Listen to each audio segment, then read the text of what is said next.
La voz del docente es un recurso muy valioso. Sin embargo, la realidad demuestra que generalmente no le prestamos atención a su cuidado, no tanto como un locutor, no tanto como un especialista de teatro o un cantante, porque trabajamos bastante considerando que hay docentes que desarrollan unas 4 hasta 5 clases y por supuesto que van desgastando la voz, por supuesto que probablemente se presenten malos hábitos y de alguna forma se vayan generando problemáticas que pueden pasar desapercibidas porque no le prestamos una debida atención a su cuidado o a su potenciación. En ese sentido, debemos de conocer que la voz es un recurso muy fundamental para hacer incluso bien nuestro trabajo, que hay distintos elementos instrumentales que nos van a permitir, por ejemplo, generar mayor atención en aula y será imprescindible el uso eficaz del volumen, que son los silencios los que nos permiten hacer reposar nuestra garganta cuando estamos hablando exhaustivamente. Y asimismo, será importante emplear distintos tipos de tono de acuerdo a las circunstancias que se presenten en el aula. Que hay momentos para ser amigables, que hay momentos para actuar de una manera dócil, pero también hay otras circunstancias donde debemos demostrar una preponderante autoridad, momentos donde hay que persuadir y hay que saber emplear el tono adecuado. En ese sentido, debemos también reconocer que hay una carencia en cuanto a formaciones, capacitaciones, orientaciones que vayan a perfeccionar o a cuidar o a brindar fundamentos al docente para que sepa emplear mejor su voz en el aula o para que conozca algunos fundamentos para cuidar la voz antes de la clase. Sin embargo, pienso que muchas de nuestras capacidades comunicativas el docente lo ha promovido por su cuenta misma. Y así debemos también reconocer que la autodidáctica es también parte elemental de nuestro crecimiento. Y por esa razón, en muchas circunstancias, son los docentes que por su propia cuenta han empezado a realizar distintas cosas con su voz, que en el momento de la acción, en el momento en el cual nos desempeñamos en el aula, seguramente han sido desfavorables a un principio, pero ya sabíamos qué hacer. Si es que sabemos cuál es el error, posteriormente hemos hecho cosas más positivas. Por eso vamos a permitirnos brindar algunos consejos que debemos tomar en cuenta para tener un mayor cuidado con nuestra voz. Y recomendaciones previas antes de la clase, que es importante no calentar la voz, no tal como un cantante o como un locutor, sino, y tampoco emplear la técnica vocal, que sobre todo se requiere naturalidad para la buena docencia y la naturalidad también se ve reflejada en nuestra voz. Pero consideraciones previas que debemos tener en cuenta cuando debemos afrontar una clase. Evitar el chocolate. Pienso que es un tema bien fundamental la saliva en la docencia y requerimos únicamente que la salivación sea normal, tal como si estuviésemos en una conversación. Pero a veces hay distintos alimentos como el chocolate que vuelve pastosa la saliva. Y aquello también va a perjudicarte en que puedas hablar con fluidez. Debemos sobre todo mantener bien ligera la garganta y lo recomendable es agua o algún otro elemento líquido que no esté extremadamente frío ni tampoco extremadamente caliente, porque aquello también va a afectar con la garganta, como lo haría el chocolate, que va a influir en la salivación, que la va a volver espesa, y de esa forma también tú vas a sentir un cambio al momento de hablar. Es algo especial que sucede.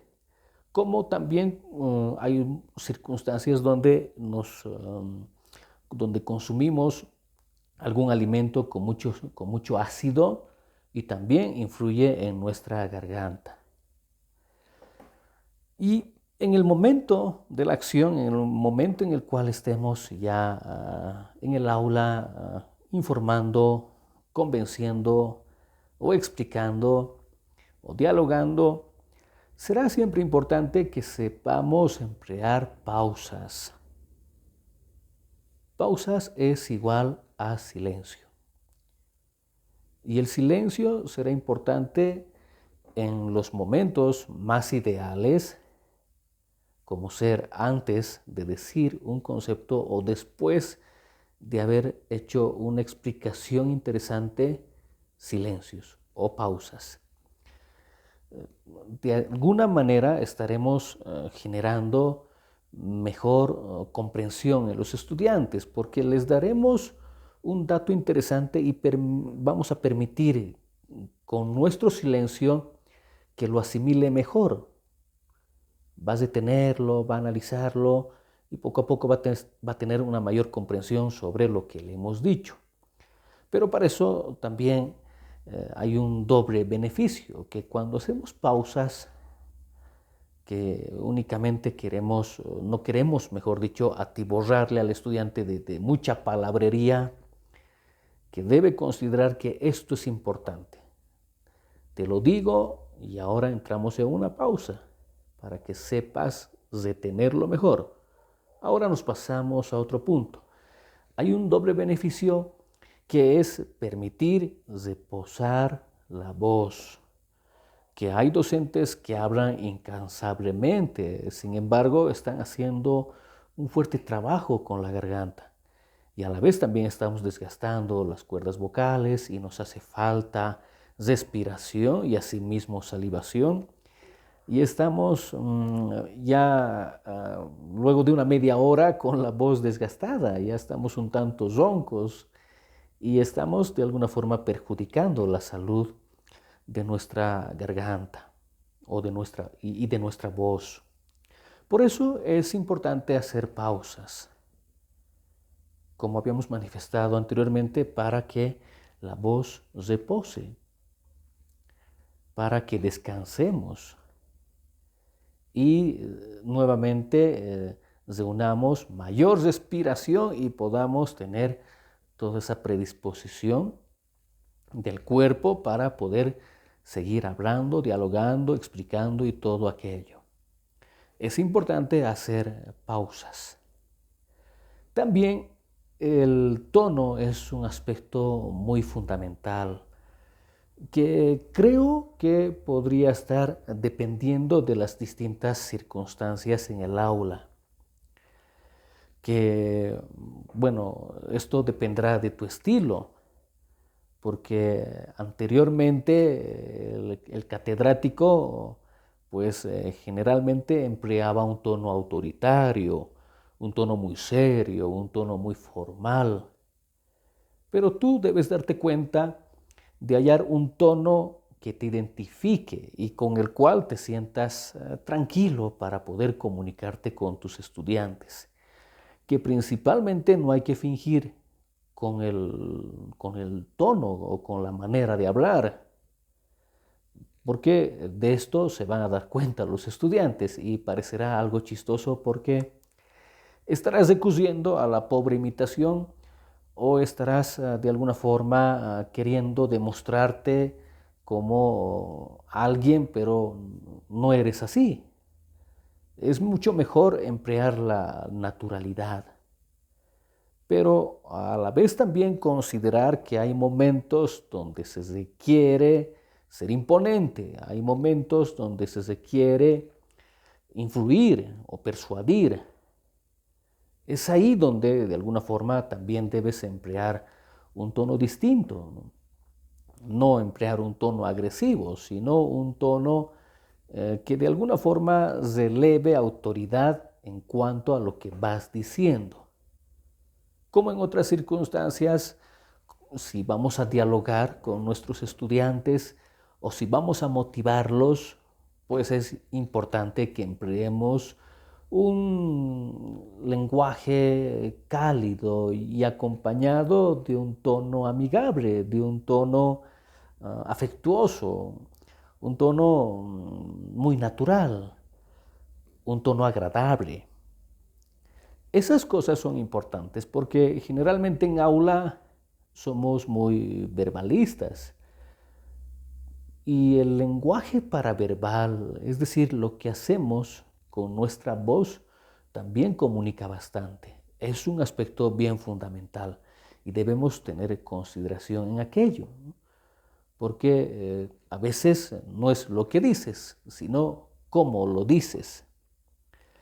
Otro de los elementos fundamentales que considerar en el ámbito de la docencia será la velocidad de nuestro mensaje, que a veces no es nada conveniente estar acelerándonos. Tenemos tiempo para dialogar, tenemos tiempo para dar explicaciones, tenemos tiempo para informar a detalle. Y por eso debemos siempre tratar de mantener un equilibrio. No hablar demasiado rápido, ni tampoco hablar demasiado lento, porque probablemente hagamos cansar a nuestro público. Esos son algunos elementos que debemos tener en cuenta al momento de interaccionar con nuestros estudiantes, que la voz es muy fundamental para el docente, es nuestro instrumento de trabajo. Probablemente no seamos nada sin ella. Es importante cuidarlo, es importante ser reflexivo, autocorregirse si es que estamos cometiendo algunos errores, si es que tenemos malos hábitos con nuestra voz. Es mejor de alguna forma crecer a diario. A pesar de que estemos muchos años en la docencia, podemos creer que no necesitamos ninguna orientación. Pero parte del crecimiento también significa escuchar a otros y poder renovarnos para realizar de mejor manera nuestra tarea docente. Espero que este mensaje haya sido comprensible, espero que me haya hecho comprender y nos encontramos en otra oportunidad.